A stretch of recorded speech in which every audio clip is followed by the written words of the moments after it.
La bourse chinoise enregistre l'une des plus grandes hausses de toute son histoire en se revalorisant de plus de 25% en l'espace d'une semaine. Sauf qu'en réalité, la Chine se trouve à un tournant historique.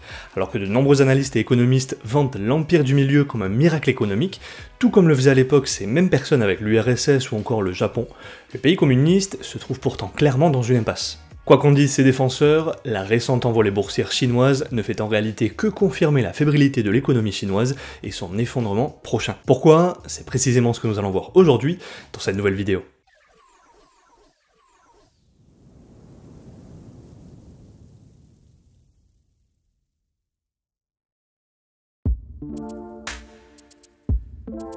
Le parti face au ralentissement économique. Bonjour à toute la communauté et bienvenue pour une nouvelle vidéo, je suis Mathieu de la chaîne Libre et Riche. Depuis plusieurs mois, la Chine est confrontée à un ralentissement économique sévère. En dépit de son statut de deuxième économie mondiale, le pays n'a pas échappé aux effets d'une déflation qui s'est progressivement installée. Dans ce contexte, le sentiment économique global s'est progressivement dégradé, affectant tant les ménages que les entreprises, et les premiers signes d'affaiblissement avaient été perceptibles dès 2022 avec une contraction dans les secteurs clés comme l'immobilier et la consommation domestique, renforçant l'inquiétude des investisseurs. La réponse des autorités chinoises, dans un premier temps, a été relativement modérée et fragmentaire. Les mesures de relance mises en place au début d'année n'ont pas réussi à endiguer efficacement la spirale déflationniste. Par exemple, bien que certaines réductions des taux d'intérêt aient été introduites, elles sont restées insuffisantes pour stimuler la demande. De même, les premières tentatives pour soutenir l'immobilier, un secteur essentiel de l'économie chinoise, n'ont pas réussi à stopper la baisse des prix des logements ou à rétablir la confiance des investisseurs. Cette approche prudente reflétait une hésitation de la part des dirigeants chinois à recourir à des stimuli plus agressifs, craignant que de tels plans n'alourdissent encore davantage la dette publique et n'encouragent des comportements spéculatifs nuisibles à long terme. Cependant, l'aggravation de la situation a forcé un changement de cap. En septembre, après avoir observé une dégradation continue de l'économie et un effondrement des marchés financiers, les autorités chinoises ont reconnu qu'une approche plus audacieuse était nécessaire. Ce tournant s'est matérialisé par une série de mesures d'assouplissement visant à relancer l'activité économique. Ces décisions ont été prises alors que les indicateurs économiques continuaient de se détériorer, la croissance étant bien en deçà de l'objectif annuel de 5% et des pressions accrues pesaient sur le secteur immobilier. Cette volte-face a marqué un moment clé pour les décideurs politiques. Confrontés à une chute des indices boursiers, à une baisse de la consommation et à un affaiblissement persistant de l'activité manufacturière, les autorités chinoises ont choisi de mettre en place un plan de relance beaucoup plus agressif. Ces mesures plus agressives ne sont cependant pas simplement le reflet d'un ajustement technique, elles illustrent également un changement stratégique de la part du gouvernement chinois. Après des mois d'une approche prudente, les autorités ont réalisé que l'économie risquait de sombrer dans une déflation prolongée si des actions significatives n'étaient pas entreprises immédiatement. Le timing de cette intervention n'est pas non plus anodin puisqu'elle est intervenue juste avant la fête nationale chinoise du 1er octobre, une période stratégique pour relancer la consommation et l'activité commerciale, notamment avec les vacances de la semaine d'or, propices à des dépenses massives. Cependant, la question demeure. Ces mesures seront-elles suffisantes pour stabiliser durablement l'économie chinoise ou s'agit-il simplement d'une réponse temporaire à un problème plus profond et structurel ? La japonisation de la Chine. Les marchés financiers ont réagi rapidement et fortement à l'annonce des mesures de relance de la Chine, confirmant l'impact immédiat de ce virage économique. Après une période de déclin prolongée, marquée par la déflation et l'incertitude économique, l'adoption de nouvelles mesures d'assouplissement a suscité une vague d'optimisme chez les investisseurs. Dès l'annonce des nouvelles politiques économiques par la Banque populaire de Chine, les marchés ont enregistré des hausses spectaculaires. À Hong Kong, un des centres financiers majeurs d'Asie, l'indice boursier a bondi de 6% en une seule journée, et cet élan ne s'est pas arrêté là. Sur l'ensemble de la semaine, les actions chinoises cotées ont affiché une augmentation de plus de 20%. Cette hausse fulgurante a permis aux bourses chinoises de récupérer en quelques jours les pertes accumulées sur plusieurs mois. Bien que l'enthousiasme des marchés soit manifeste, cette remontée spectaculaire reflète surtout l'anticipation d'un besoin de mesures supplémentaires. Les investisseurs ne considèrent pas ces premiers assouplissements comme suffisants pour sortir durablement l'économie chinoise du piège déflationniste. En effet, la déflation n'est pas simplement un problème à court terme, mais elle reflète une faiblesse profonde de la demande et une perte de confiance généralisée des consommateurs et des entreprises au sein du pays. La réduction des taux d'intérêt et l'assouplissement des conditions de crédit sont des signaux positifs, mais ils ne sont que la première étape d'un processus plus long. L'enthousiasme actuel est alimenté par la promesse que le gouvernement chinois pourrait introduire d'autres outils pour stabiliser les prix des actifs. En effet, la réponse chinoise face à la dégradation économique ne s'est pas limitée à de simples ajustements mineurs. Le plan de relance dévoilé par les autorités chinoises est ambitieux et largement structuré autour de plusieurs leviers économiques, principalement centrés sur la politique monétaire et le soutien direct à certains secteurs stratégiques tels que l'immobilier et les marchés financiers. En raison de l'importance de ces secteurs dans l'économie chinoise, les autorités ont estimé qu'une intervention rapide et ciblée était essentielle pour enrayer la chute et restaurer la confiance. La première pierre angulaire du plan de relance a trait au secteur immobilier et repose sur une série de réductions de taux d'intérêt. La Banque populaire de Chine a abaissé les taux d'intérêt de référence auxquels les réserves des banques sont rémunérées, passant de 1,70% à 1,50%, soit le niveau le plus faible de l'histoire. En parallèle, la Banque centrale chinoise a également réduit les réserves obligatoires que les banques commerciales doivent maintenir. Le ratio de réserves obligatoires est passé de 10% à 9,50%,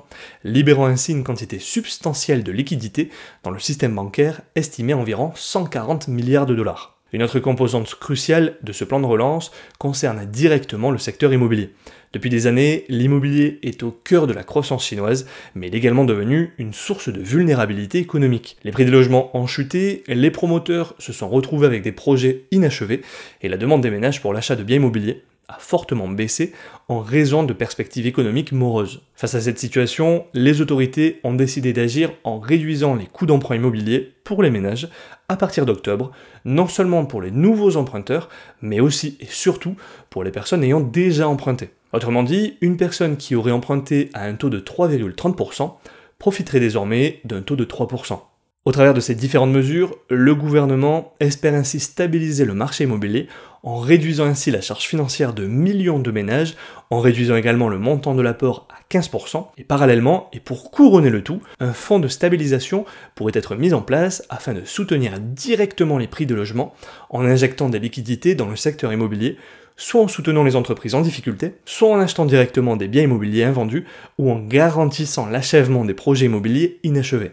La deuxième mesure du plan de relance a trait au secteur financier et repose sur l'établissement d'un fonds de stabilisation des marchés boursiers afin d'injecter l'équivalent de 70 milliards de dollars. Ce fonds public est conçu pour intervenir directement en achetant des actions lorsque les marchés traversent des phases de baisse importantes, offrant ainsi un soutien aux investisseurs et stabilisant les prix des actifs. Grâce à ce fonds, les entreprises éligibles pourront utiliser leurs actifs, notamment des obligations, des ETF ou encore des actions, comme garantie à des crédits qui ne pourront être utilisés que pour des investissements sur les marchés boursiers. Comme si tout cela n'était pas suffisant, la Banque centrale de Chine a également déclaré que ces mesures monétaires et financières ne suffiraient pas et qu'il faudrait à l'avenir les compléter par des mesures de stimulation fiscale. Les conséquences des politiques keynésiennes.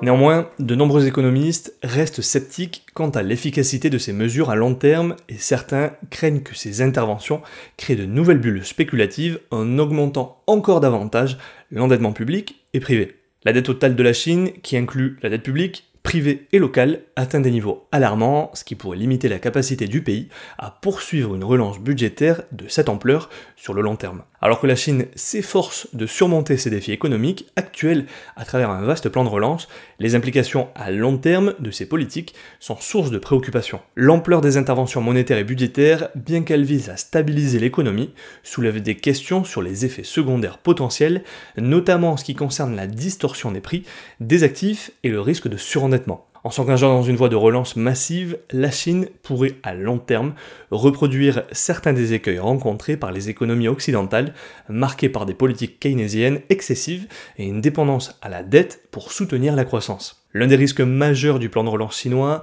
réside dans la distorsion potentielle des prix des actifs. En injectant massivement des liquidités sur les marchés financiers et en encourageant l'achat des biens immobiliers, les autorités chinoises risquent de créer des bulles spéculatives dans certains secteurs de l'économie. Cela s'est déjà produit dans le passé, en particulier dans le secteur immobilier, où l'afflux massif de capitaux a entraîné une surévaluation des prix des logements et une augmentation incontrôlée de l'endettement des promoteurs immobiliers. Une telle distorsion des prix des actifs pourrait avoir des conséquences à long terme.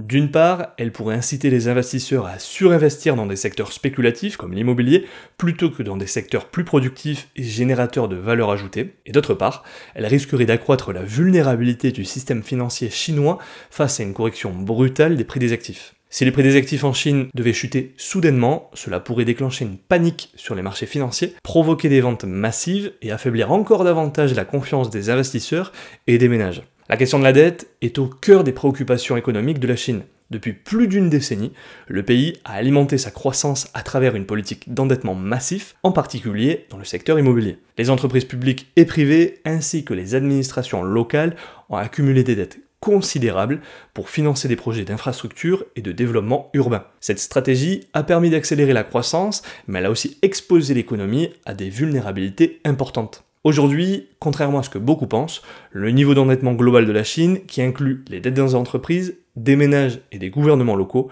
se rapproche des 300% du PIB. Le plan de relance actuel, bien qu'il vise à stabiliser ce secteur, pourrait accentuer le problème de la dette en incitant à une nouvelle vague de prêts et de crédits, sans résoudre les déséquilibres fondamentaux du marché immobilier.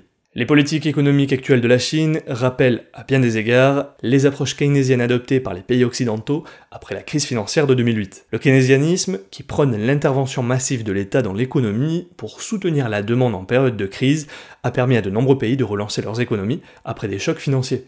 Or, la tentation d'utiliser les ressources de l'État pour résoudre des crises à court terme peut, à long terme, générer de nouveaux déséquilibres économiques. Comme dans les économies occidentales, la Chine pourrait se retrouver piégée dans un cycle où l'endettement devient un outil systématique pour maintenir la croissance, ce qui limite les marges de manœuvre pour réagir face à de nouvelles crises. Enfin, le risque pour la Chine est de tomber dans une trajectoire de faible croissance similaire à celle observée dans les économies occidentales après la crise financière. Si pour l'instant, le méga plan de relance monétaire et financière a réussi à redonner le moral aux investisseurs boursiers en Chine, cela ne signifie pas pour autant que toutes ces stimulations seront bénéfiques à long terme. En effet, encourager la population chinoise à s'endetter pour acheter plus de biens immobiliers ou investir en bourse ne fera que provoquer une distorsion des prix des actifs, dilapidant l'épargne interne et alourdissant la dette d'une économie qui devient de moins en moins productive. Ainsi, si certains se sont empressés de crier victoire et à faire la fête à court terme, il semble vite oublier que tôt ou tard, il faudra en payer les frais. Aussi surprenant que cela puisse paraître, ce sont ces mêmes individus qui passent leur temps à critiquer les effets néfastes du quantitative easing et autres politiques d'assouplissement monétaire, tout en louant constamment la supposée discipline budgétaire, économique et financière de la Chine. En conséquence, il semble que les autorités chinoises commencent à s'inquiéter du rythme de croissance insuffisant de leur économie, et plus qu'une bonne nouvelle, l'envolée des marchés chinois cache en réalité de bien mauvaises nouvelles. Mais plutôt que de liquider et mettre un terme aux mauvaises décisions d'investissement accumulées dans le passé, en raison de l'usage excessif de l'endettement, pour soutenir une bulle immobilière, le parti semble préférer dissimuler ses problèmes et refiler la patate chaude pour éviter que l'économie ne ralentisse trop à court terme. Les mauvaises habitudes keynésiennes de l'Occident commencent également à contaminer l'Orient. Elles l'ont déjà fait dans les années 90 avec le Japon, avec des résultats plus que néfastes, et désormais, c'est au tour de la Chine d'en faire les frais. Seul l'avenir nous donnera tort ou raison, mais une chose est sûre, les prochaines décennies ne seront pas de tout repos pour l'Empire du Milieu, et l'histoire nous a largement démontré que les gouvernements qui cherchaient à tout prix à contrôler l'économie, bien qu'ils aient pu à un moment donné rattraper le retard accumulé, finissent tôt ou tard par s'effondrer, révélant leur vrai visage au monde entier. Et toi, que penses-tu de l'état de l'économie chinoise et de la hausse des marchés? N'hésite pas à me le faire savoir dans les commentaires sous cette vidéo. Si tu as trouvé cette vidéo intéressante, n'oublie pas de la liker, de t'abonner à la chaîne et d'activer la cloche pour ne manquer aucune de nos nouvelles vidéos. Souviens-toi que l'on reste en contact sur Instagram, TikTok et LinkedIn, et rappelle-toi que la différence entre ce que tu es et ce que tu veux être réside dans ce que tu fais. Deviens libre et riche.